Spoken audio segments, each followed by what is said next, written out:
Before we start, I want to give a beautiful shout out to my main man, Lucas Gonze, who put together this fantastic new intro you're about to hear. While you're still here. What, you're expecting some kind of big, flashy intro? Kind of like the last few? Something to really hook you into the experience? Well, I got nothing today.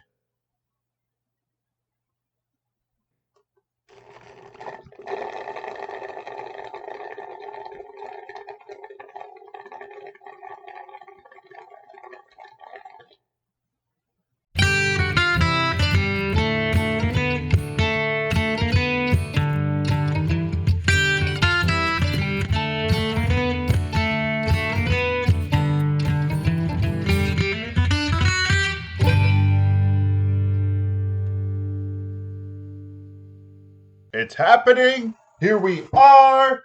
It's happening!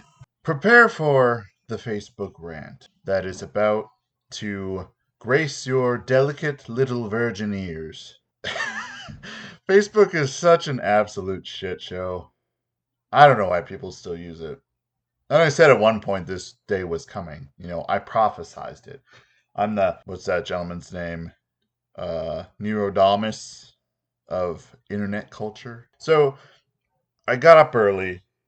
I ran into the office, dropped off some stuff, and I was on my way home. I literally had my Tim Hortons still in my hand.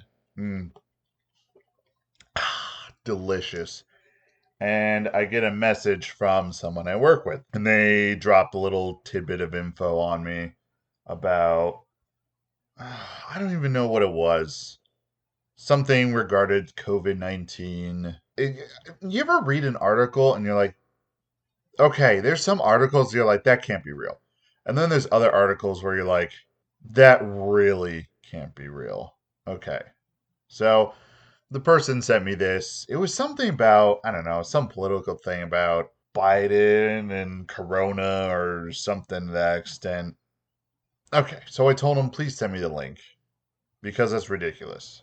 So I'm driving back, listening to some sweet jams, which was Fire Emblem Three House's original soundtrack to my CD player of my new 2012 Jeep Patriot. Which, let me tell you, this is the first time in my entire life I've had a vehicle with a CD player, and I get the jams going.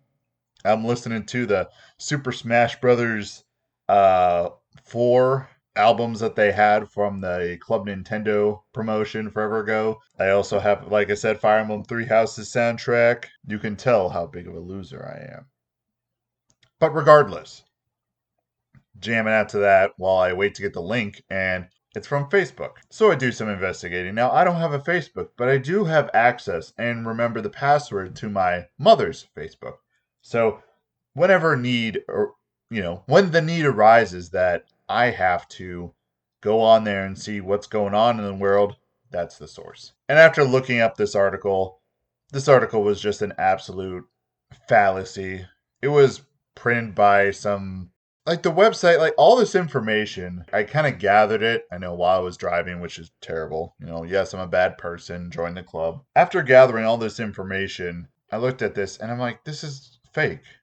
And the person who messaged me was in full belief that this was a real thing. I'm like, are you telling me that people are getting their news sources from Facebook now? Is that a thing? That blows my mind. It blows my freaking mind. So then I thought, okay, since the state of the world and what's going on, let's peruse Facebook. Now, I haven't really perused Facebook since, let me think. I got off of Facebook 2012, and I never really actually did a deep dive of it, right? So going through all the people's posts, every single friggin' post was some political statement, something about the quarantine and COVID-19, and then finally, I don't know, some other issue. I think probably that city of Chaz, which that's absolute shit show. But I'm not getting political here. This is just a Facebook talk. So those were the three main topics, and it was just post after post after post after post after post. And then I realized, oh my gosh, this is why everyone's so depressed and so just having an unbelievably shitty time in the quarantine. There's There's like all this negativity. But then there was one woman, one shining ray of hope in the midst of all that. Her name, I think, was Margaret or something like that. It was an old lady. Everyone's posting about COVID 19. Should we wear a mask or should we not? We're being oppressed for being quarantined. Chad shooting 8-year-olds. Biden and Trump. Biden's an old senile man, whatever. One lady, Margaret, posted about how she is never boiling corn again because she found out that if you bake the corn, like in the oven, it is much easier to take off the husk and then take everything else off of it and be able to have really good corn on the cob.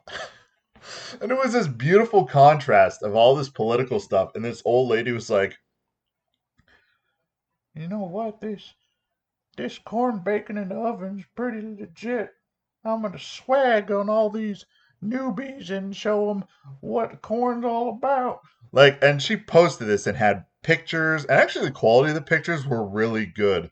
Like, this grandma knew how to take good pictures, which begs the question, like, if grandma knows how to take good pictures, is she like, is she funding herself with like an OnlyFans account? Grandma showing off her lady bits. Oh, Facebook. Eat the biggest wiener. Oh my gosh. That was one of the Facebook rants. And obviously, you could probably tell my opinion of it based off of that. And I don't even mean it based off of like politics or things related. Like for games, it's just as toxic and terrible as a place too. Don't you worry. Gaming culture is affected too. Oh man, I'm now thinking about that corn. Out of everything I read with all this going on, the corn was the one thing that stuck out in my mind to remember. Oh man, I'm starting to unravel here. This quarantine is a blessing and a curse. Now, I live in the middle of the nowhere and I have really good internet. However, I do miss that interaction with human beings occasionally. But then all I have to do is take a trip into Walmart or into town like I did this morning and then remember, oh yeah, I don't miss people that much. And I think like everyone just around me in the area that I live, that we're all just slowly losing our minds. Everyone's just driving unsafely. Like that's a common thing I've been noticing. Like just people just have been driving like maniacs. And I don't understand why. What changed? And I also have to start working soon. But after all this happened, I'm like, it's podcast time. And also, I had a whole episode recorded before this, but I just deleted that because I was like, nah, trash, garbage, throw it away. I'm going to slam dunk it right into the trash and scream, Kobe, rest in peace. And I just did the Catholic, touch your hand to your heart, forehead, and then either shoulder. Yeah. So, how do I tie this into gaming culture? This is supposed to be a podcast dedicated to art, games, and nerdy things. And I open up with talking about Facebook. But I find merit in being able to talk about that because that is an integral part of gaming now because of Mixer getting just yeeted into the void. And if you don't know what Mixer is, all right, let me describe what Twitch is. If you don't know what Twitch is a platform where you can go and watch people play video games live. I don't know why.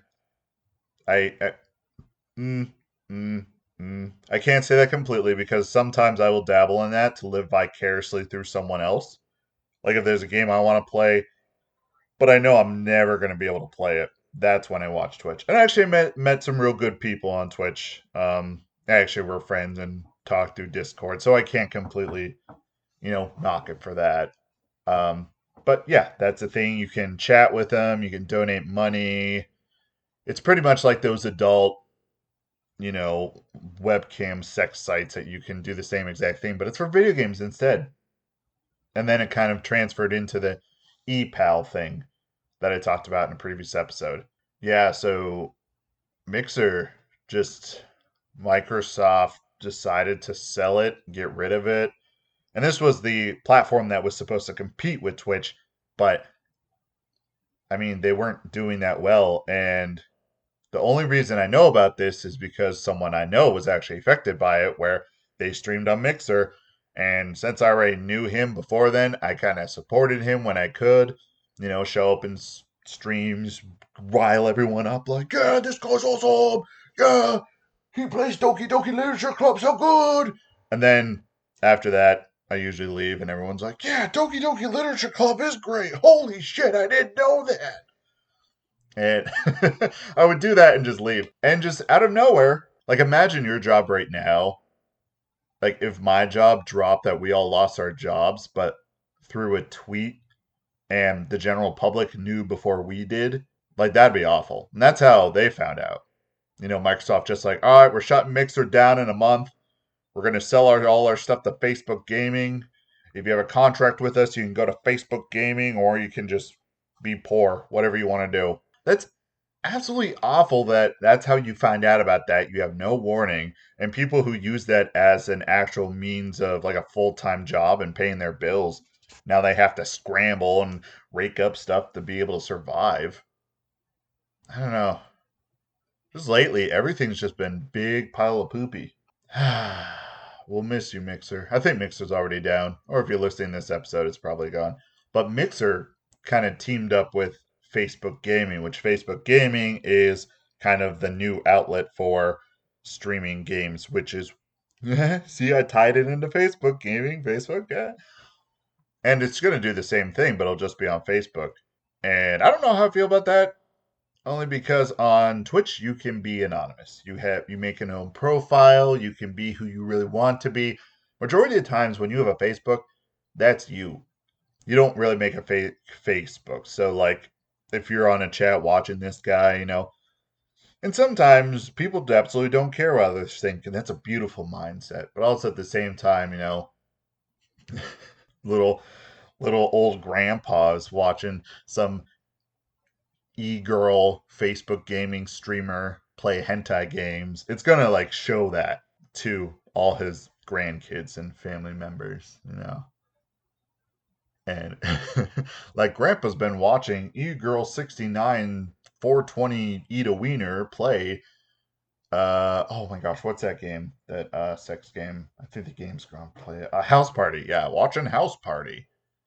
Like uh, that's the beauty of online gaming and things related to that you can be anonymous and you can just kind of really be yourself without all these political strings of people knowing who you are and even cultural strings maybe. Like you just hang out with the bros and you just play some games. It's a beautiful thing being anonymous. And I actually really like just like joining in games and just not worrying about like, oh my goodness, what would my mother think if she saw what I was doing in this game or what I was saying? Like that's not the case. You could just be anonymous. It's beautiful. Being anonymous, mwah, beautiful. So let's push past this Facebook gaming and stuff like this a little bit and talk about that Xbox X Series showcase, I think. I don't understand what the names. So you had the Xbox, Xbox 360, Xbox One, which a lot of people confused it for the original Xbox whenever you're talking about it, and then X Series. And the X Series just literally looks like my mini fridge I have sitting next to me. Like 100%. Like if I slapped the Xbox logo on that, I would not know the difference. They showed off the new Halo in that. Now, fun fact about me, I never played the. Hold on a second. I never played the Halo series until I was in my mid 20s. I never really had an Xbox, and by the time I got a 360, I just, I was playing other stuff and I never really got around to it. So I made it my duty to play 1 through 3. And let me tell you, absolutely phenomenal experiences. And I really think they just nailed that 30-second loop. And even in interviews about the original Halo games, the creative directors and people who were kind of the visionaries behind it was like, if we can find a 30-second loop and replicate that over the course of a game, then it's going to be fun. And that's what it's just fun. 1 through 3, ODST and Reach, beautiful titles. You have fun, you get told a nice little story. Nathan Fillion is like in ODST, which that brings it up, but also ODST very underappreciated in my opinion. This kind of haunting story of like the more human side of the fight that isn't really explored in a lot of games with that same type of context where you're the super soldier and you're killing stuff. I don't know. Personal opinion. It was great. It's great. It was fun. It was good. Like I understand why there's a phenomenon.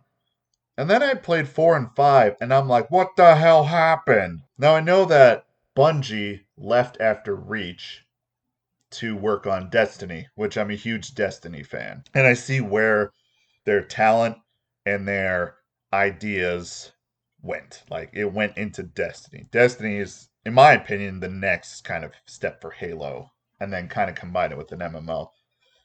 Four was okay, but it was almost it teetered on like this is fan fiction, and then five was just full blown fan fiction. It just didn't follow the same thing, and they just changed a lot of stuff and you weren't playing as Master Chief. That's like you're playing a Mario game and then they force you to play Toad the whole game. No, I don't want to play as Toad. I want to play as the Italian plumber in a red hat and overalls. Now the new Halo Infinite that they showed at the showcase looked promising. It really looked like a fusion between the stuff that was in Halo 5, which I really liked the gameplay of it. Running and shooting felt really good. The story was just very convoluted and there's just a lot going on for something that just needs to be simple. But it also really harkened back to the first Halo, which I mean, the first three, no, I would say the first five. So one, two, three, ODST, and Reach, beautiful titles. No complaints. And I even got the Master Chief Collection on my PC because I just absolutely need those games in my life. It's fun just to drop in, play a few story missions, or play some multiplayer and jump out. That's the beauty of it. The new game, Halo Infinite, combines one, maybe a little two, and then like five. I don't know. It looks enjoyable to play. You just kind of have these options of how to approach a battle, and you go from there. I don't know. Looks fun. I hope it's fun. I hope it comes to PC because I don't have an Xbox One and I have no interest in getting an X Series at all. Like, literally at all. The only reason I bought an Xbox One at one point was to play Cuphead. Yes, I know, stupid. So I spent like $200 to $300 on one of the lesser Xbox ones to play a $20 downloadable game. But Cuphead's so good. Like, I will fight anyone who disagrees with that. The art style's beautiful. It's challenging. And yes, I want to rip my ball hair out sometimes, but it's so good. And then as soon as I beat it, 3 weeks later, after I got the Xbox One and Cuphead, a little Nintendo Direct comes out that says, hey, Cuphead's coming to Switch. And I yeeted that Xbox One out my window into the trash can. I was like, get out. You're done. I used you. I used the Xbox One like a cheap whore. But the Halo Infinite looks good. But their plan with it is interesting to me because they don't say as it's like a paid service game or a live service game like Destiny, which I'm not 100% sure if we can even classify it as that. But it seems the route is like, okay, Halo Infinite is all going to take place on this ring, this last Halo. And then they're just going to constantly add to it with new content and new stories and missions. On paper, it sounds really good, but at the same time, that has me a little worried. What are they going to do? How are they going to mess it up? Because the Halo team has this beautiful habit of being able to mess that stuff up, especially with 4 and 5. Now, it was very fun to play 4 and 5, but like the story, that's just I think the story that worked so good in the first three games was that there was this level of mystery to it. And then by this point that it got so convoluted and we know everything that there's no mystery driving you forward. And the best stories, and this is just in general, the best stories have a little bit of mystery to them. They have a lot of stuff that isn't completely known and left up to the viewer to interpret what's going on. And then you kind of get breadcrumbs to the answers of the bigger picture through either in game events. I'm trying to find the best words to say for this, where you can kind of piece it together yourself. I guess that's what I'm trying to say. All the clues are given to you, or all the answers are given to you. You just need the context for what those mean. And that's why I like Destiny so much, because you're given the bad guys, you're given the situation, and then you're given answers, but you're kind of like, why are they doing this? And then later on, you've kind of figure out why a character or an enemy or the main bad guy is doing something, and then it kind of opens it up like, oh my gosh, now I get it, I see it. And I think that just makes the most engaging form of storytelling. It makes you think. And that's what a lot of stuff is missing now. A lot of media and stuff like that doesn't make you think anymore. And there's nothing wrong with that. I love stuff that you can turn your brain off to. But if I want a good story, I need to think while I do it, you know? I can't really get engaged when I can kind of predict what's going to happen, if that makes sense. Whew. I actually feel a little better after complaining about Facebook and just how that whole thing went down. So let me throw some wisdom towards you about writing a kid's book. It's a lot harder than you think it would be. Because when writing a kid book, you have to simplify a lot of stuff. And when you get older, you kind of train your brain to think a little differently in the ways that you talk, in the ways that you describe stuff. And sometimes when you learn big words and you end up using them a lot, you use them everywhere. I am collaborating on this kid's book with a few folks, and I'm doing the illustration and stuff. And kind of, we talked about the story setup, and we're just finding how to plan all the pages. And I literally used the word behoove in a part of it. In the sense that I think the line is someone is talking to another character, and I wrote down, it would behoove you to pick up this mess. And the people I showed it to, they didn't even know what the word meant. So how would I expect a child to know what the word meant? And at that point, we really went through what I wrote, and they're like, you're using too big of words. And if you don't know what behoove means, to break it down, it means in your best interest. So this kiddo has to pick up stuff. It's in your best interest to clean this up. But I put behoove. Weighted down by my big brain. My big, beautiful brain. But other than that, there's good progress on it. There's still a ways to go, but there's good progress on it, which is very nice.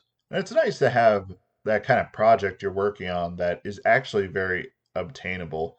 And I don't know how independent game developers or independent anything really works on this big scale project on their own. Because I'm on the struggle bus in between work and just my life and a pandemic affecting everything to just get illustrations done for this. Because once the illustrations are done, we're going to have text words, and then someone else is going to color it, and then we're going to have another person do some lettering for the cover. So all I have to do is draw the pictures, and my brain just struggles with that. And I don't know if it's the space I have, because the space I record the podcast in is down in my basement, where right now I am on my pseudo art desk.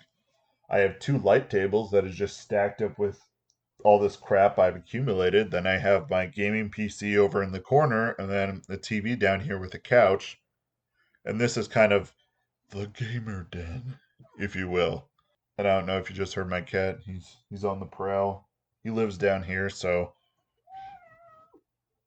yep, I just saw that got picked up by the mic. I'm gonna leave that in. He says hello. He's the worst cat I've ever had. But having all this stuff in this space, I don't know if it's too much kind of stimulation, or is it maybe I need to do a different setup somewhere else. Like if I separated my gaming space from my art space, would I be more challenged and more inclined to work on the one thing because I come down here with the intention of doing art stuff, and then I see my Nintendo Switch over there making bedroom eyes at me, and I'm like, oh shoot, man, I haven't played Mario Maker in a while. I need to do some stuff in Animal Crossing today. I need to pwn some noobs at Mario Kart.